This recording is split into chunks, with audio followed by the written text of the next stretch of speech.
우리 어르신들 마음속 깊은 곳에요, 조용히 자리 잡은 그림자가 하나 있습니다.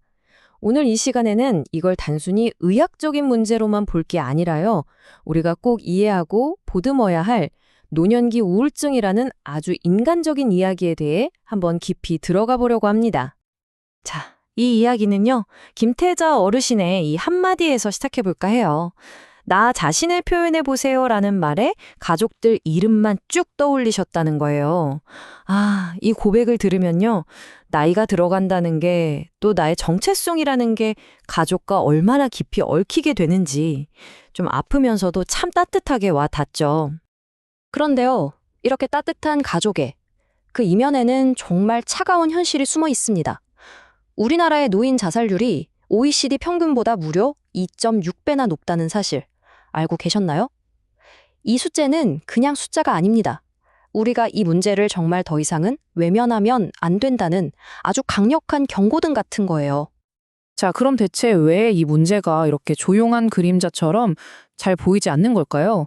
그건 바로요, 노년기 우울증의 증상이 우리가 보통 생각하는 슬픔하고는 전혀 다른 모습으로 나타나기 때문이에요.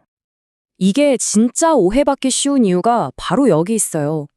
막 슬퍼서 울고 이런 감정적인 증상보다는요, 아이고 허리야, 아이고 머리야 하시면서 원인 모를 통증을 호소하시거나 아니면 만사가 귀찮고 무기력해지거나 심지어는 기억력이 자꾸 떨어진다고 느끼시는 거죠. 그러니까 다들 아유 그냥 나이 들어서 그래 하거나 혹시 치매 아니야 하고 오해하기가 너무 쉬운 거예요. 그래서 제일 중요한 건 바로 이런 숨겨진 신호들을 우리가 알아차리는 겁니다. 예전엔 그렇게 좋아하시던 것도 재미없어 하시고, 딱히 이유도 없는데 여기저기 몸이 쑤시고 아프고 밤에 잠도 잘 못 주무시고, 이런 것들이요, 가족도 또 어르신 본인도 그냥 무심코 지나칠 수 있는 이런 사소한 신호들이 사실은 마음이 보내는 아주 절박한 구조 신호일 수 있다는 거죠. 하지만 희망은 있습니다. 이 깊은 외로움과 고통에 맞설 수 있는, 그것도 아주 강력하고 과학적으로도 증명된 해법이 있거든요. 그게 뭔지 아세요? 바로 연결의 힘입니다. 이게 그냥 사람들하고 어울리면 좋지 하는 막연한 얘기가 아니에요. 실제로 2020년에 고려대학교 한규만 교수팀이 무려 4,751명의 어르신들을 분석했거든요. 거기서 사회적 활동이랑 우울증 사이에 정말 놀라운 관계가 있다는 걸 밝혀냈습니다. 이 연구 결과가 정말 재밌는데요. 한번 보세요. 사회 활동을 전혀 안 하는 분들에 비해서요, 한 가지라도 활동을 하면 우울증 위험이 0.6배로 뚝 떨어져요. 그런데 만약 세 가지 이상 활동에 참여한다? 그럼 위험도가 무려 4분의 1 수준, 그러니까 0.28배까지 확 낮아지는 겁니다. 정말 대단하죠? 이건 그냥 사람들 만나서 위로받는 수준이 아니라 연결 자체가 아주 강력한 예방주사 역할을 한다는 걸 명확하게 보여주는 거예요.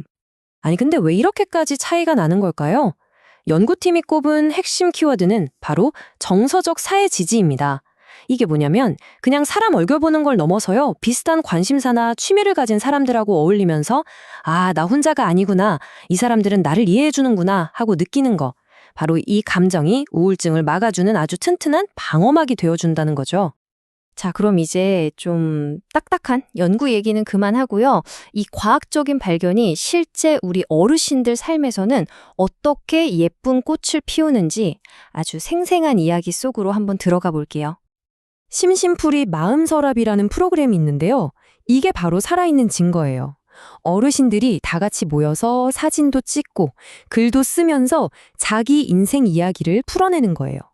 그러면서 꽁꽁 닫혀있던 마음의 서랍을 활짝 열고 서로가 서로에게 든든한 정서적 지지가 되어준 거죠. 여기 권성현 어르신 이야기를 한번 들어볼까요? 주변 대서는 아니 그 나이에 뭘 또 배워? 라고 하지만요, 본인한테 한국무용은 아직도 진행형이고 더 도전하고 싶은 열망이 막 꿈틀거린다고 하세요.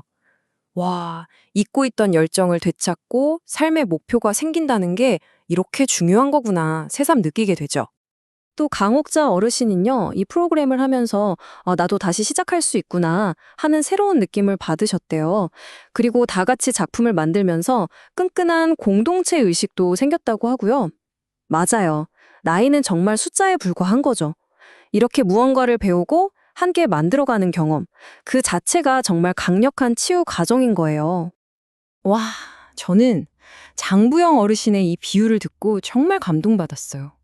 과거의 나는 힘들게 나무를 오르는 나, 현재의 나는 여유롭게 나무에 앉은 나, 그리고 미래의 나는 더 편안하게 나무 위에 누워 있을 거래요.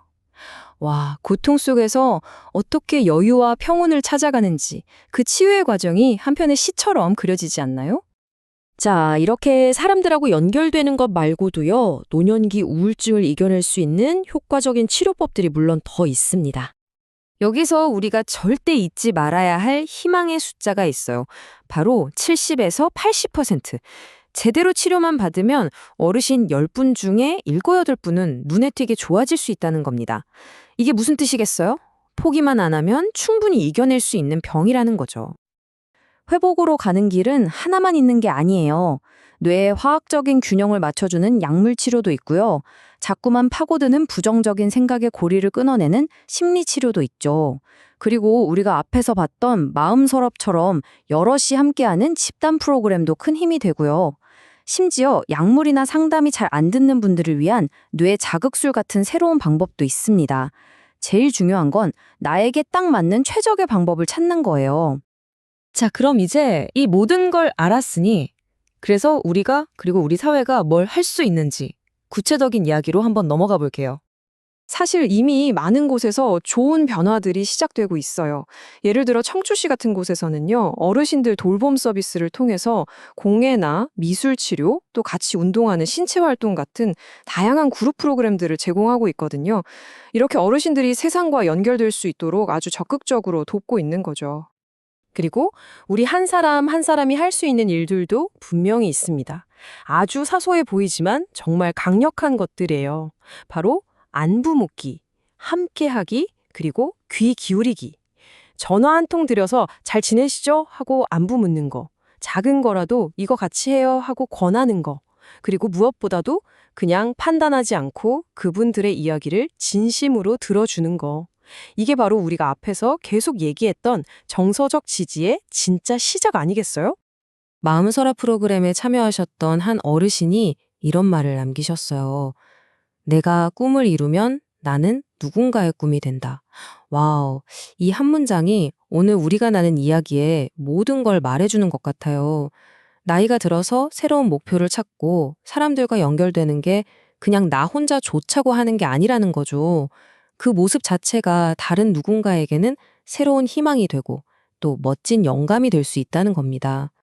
결국 이 모든 이야기는 다시 우리에게로 돌아옵니다. 오늘 이 시간을 통해 우리는 그냥 지식만 얻은 게 아니라 작은 행동을 시작할 용기를 얻었다고 생각해요. 자, 오늘 당장 여러분 주변에 있는 소중한 분의 닫힌 마음 서랍을 함께 열어주는 건 어떠실까요?